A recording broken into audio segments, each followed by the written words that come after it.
तो आज हम लोग पढ़ने वाले हैं to find the n numbers of terms between two numbers. जैसे हमारे पास कोई दो नंबर है ए और बी, और इसके बीच में हमारे पास एन नंबर्स है। हमें वो नंबर पता नहीं है कि कितने सारे नंबर है दो नंबर के बीच में, और यही फाइंड करना है। तो हम अरिथमेटिक प्रोग्रेशन में हम जानते हैं कि अगर अरिथमेटिक मीन निकालना है तो ए प्लस बी बाई टू करते हैं। ये किस कब होगा? ये जब दो नंबर के बीच में कोई एक नंबर होगा। लेकिन अगर दो नंबर के बीच में इन्फिनाइट नंबर हो, या हमें पता नहीं है कि कितने सारे नंबर है, तो क्या करेंगे? इसके लिए हम फार्मूला एक निकालेंगे। इसके लिए हम टर्म्स निकालेंगे। पहला कितने टर्म्स है, ए और बी मिला के हमें अगर एन टर्म्स निकालना है तो हमें ए और बी का मालूम होना चाहिए वैल्यू। तो हमारे पास ए और बी मिला के टू हो गया, और n two plus n terms हो गया, क्योंकि हमें ए और बी मालूम है पहले से, और एन टर्म्स निकालना है। तो टू प्लस एन हो गया। अब हमारे पास जो पहला टर्म होगा, फर्स्ट टर्म दिया रहेगा ए, इसका लास्ट टर्म जो होगा हमारा लास्ट टर्म, या ए एन जिसको बोलते हैं, लास्ट टर्म हमारा बी होगा। अब हम जानते हैं कि एन निकालने के लिए हम a plus n minus one into d करते हैं। ये हमारा फार्मूला है, जनरल फार्मूला जो पता है हमें। तब इसे हम पुट करेंगे वैल्यू एन निकालने के लिए। एन तो हमारे पास जो लास्ट टर्म है इसी को हम ए एन बोलते हैं। तो ए एन हमारा हमें पता है क्या है, ए एन बी है। B is equal to a का वैल्यू क्या है, फर्स्ट टर्म ए है, प्लस एन का value two plus n minus one है इसको, और हमारा डी पता नहीं है। इसके बाद हम क्या करेंगे, बी माइनस ए को लेफ्ट हैंड साइड लेके जाएंगे तो हो जाएगा हमारा, और ब्रैकेट में बचेगा two plus n minus one into d. तो b minus a is equal to, जब टू में से वन घटाएंगे तो हमारे पास हो जाएगा n plus one into d. तो हमारे पास डिफरेंस आके निकल क्या आ जाएगा, b minus a by n plus one. ये हो गया हमारा डी, डिफरेंस निकल गया। अब जब हम दो नंबर के बीच में हम इसको ए वन मानते हैं, ये ए टू हो गया, ये ए थ्री हो गया, से लेकर ए एन तक ये हम मान लिए। अब हमें जब डिफरेंस पता चल गया है, जब हमें ए पता चल गया, बी पता चल गया है, तो हम आसानी से इन दो नंबर्स के बीच में चाहे कितने भी नंबर से हम वैल्यूज़ के निकाल सकते हैं। अब इससे एग्जांपल लेते हैं। अगर ए हमारा फोर है, ये ए वन है, ए टू है, ए थ्री से लेकर हमें हम ए एन भी मालूम होना चाहिए। तो ए एन हमारा कितना हो गया, हम ए एन 20 मानते हैं, और ये हमारा 67। हमें हमें फाइंड करना है एन का वैल्यू। एन मतलब a one, a two, a three, a four, a n तक फाइंड करना है अगर, तो हमें इन सभी चीज़ों का वैल्यू पता होना चाहिए।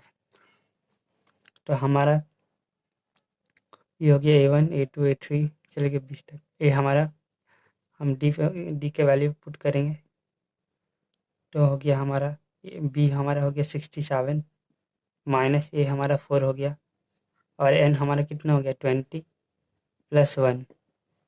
तो 63/21, ये 3 बार में। तो हमारा डिफरेंस आ गया 3, हमारा डिफरेंस 3 आ गया। अब अब यहाँ हमारा अब ए वन निकालना है। ए वन निकालने के लिए क्या करेंगे, हम a plus n minus one into d करते हैं। तो ये हमें पता है 4 है, प्लस एन हमारा कौन सी टर्म है, सेकंड टर्म है। पहला टर्म ये है, सेकंड टर्म ये हो गया। तो second 2 minus one into D कितना है हमारा, डी 3 आ गया। तो 4 प्लस और 3 हो गया इज इक्वल टू 7। ये हम ऐसे भी कर सकते हैं ए प्लस डी।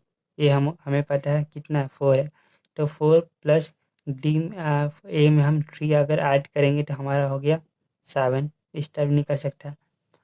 तो अब हम निकाल सकते वाली तो तो इसे फाइंड करने के लिए अगर इसके बीच में एन नंबर्स हैं तो इसके लिए हमें एन का वैल्यू पता होना चाहिए, ए का भी वैल्यू पता होना चाहिए और बी का भी।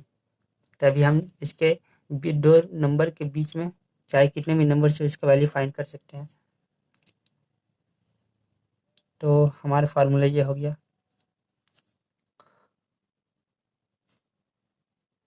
तो आज के लिए बस इतना ही।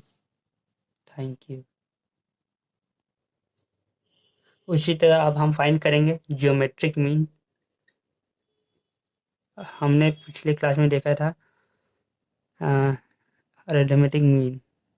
अब हम देखेंगे जियोमेट्रिक मीन। अगर दो नंबर है ए और बी, इसके बीच में एन नंबर्स है, इसका फाइंड करेंगे हम। इसके लिए हमें तीनों चीज़ का पता होना चाहिए।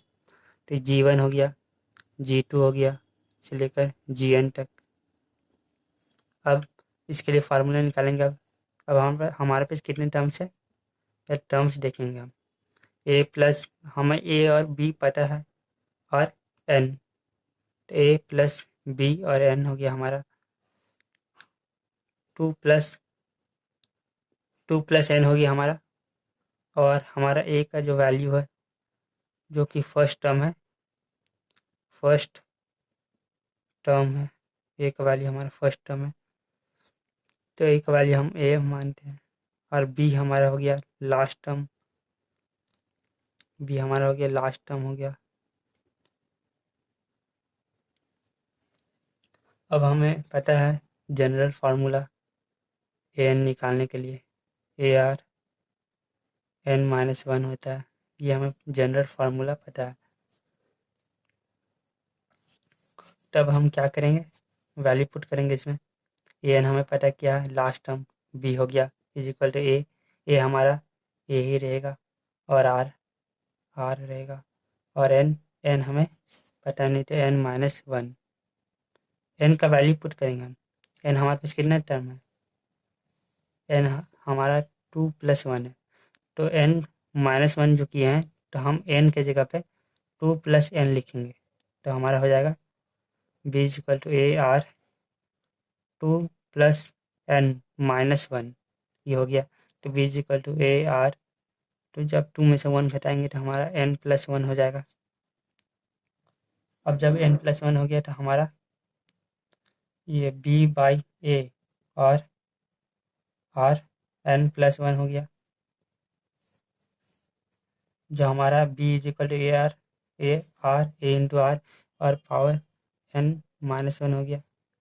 तब जब ए को हम डिवाइड में भेजेंगे तो हमारा b by a is equal to r whole to the power n+1 हो गया। अब जब हम पावर को लेफ्ट हैंड साइड भेजेंगे तो डिवाइड में हो जाएगा, तो हमारा हो जाएगा r is equal to b by a, और जब हम लेफ्ट हैंड साइड भेजेंगे तो 1/n+1 हो जाएगा पावर। तो ये हमारा फार्मूला निकल गया। अब हम इसके बीच में चाहे कितने भी नंबर्स हो उसका वैल्यू फाइंड कर सकते हैं। इसके लिए हमें इन तीनों चीज़ों का पता होना चाहिए। रेशियो, इसमें रेशियो पता होना चाहिए,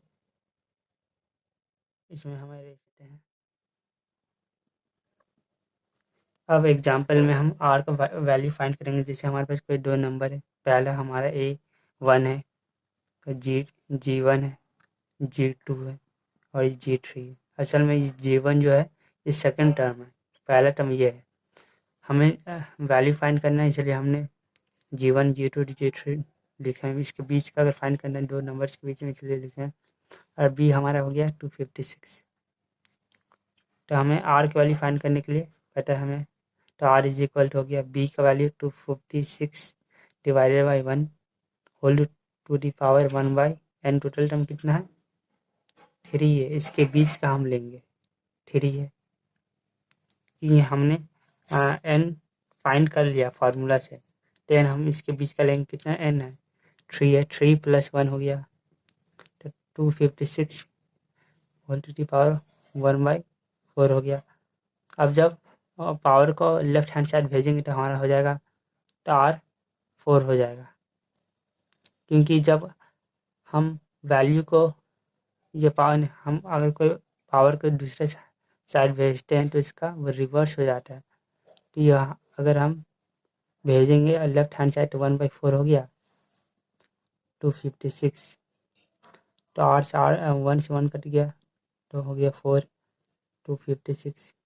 जब हम इसका स्क्वायर रूट करेंगे 256 तो हमारे पास आएगा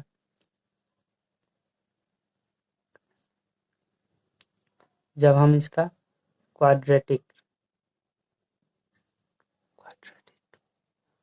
तो हमारे पास आ गया 256 और 4। तो हमारा आंसर आएगा आर का वैल्यू +-4,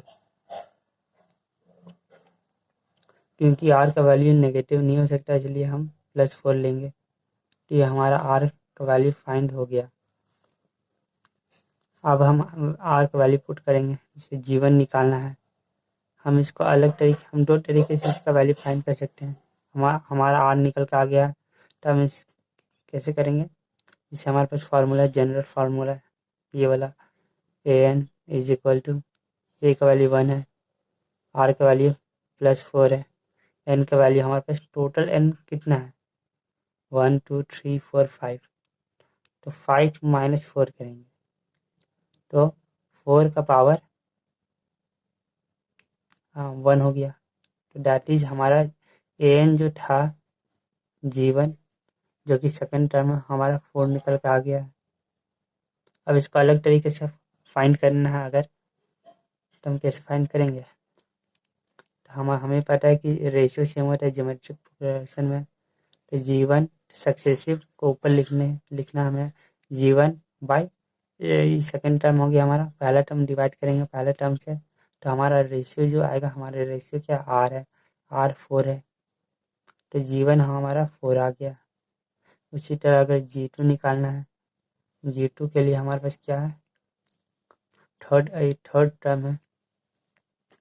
तो G2 के लिए हमारे G2 डिवाइडेड बाई G1 होगा और ये 4 है। तो G2 = 4 इंटू और G1 उधर जाएगा तो 4 हमारा जो रेशियो है। तो G1 का वैल्यू हमारा 4 है, तो 4 हो गया। तो G2 का वैल्यू हमारा 16 हो गया। अब हम इसमें फार्मूला डाल के भी निकाल सकते हैं। तो an हम क्या लिखेंगे G2 में अगर निकालना है तो a का वैल्यू कितना 1 है, r का वैल्यू कितना हमारे पास 4 है।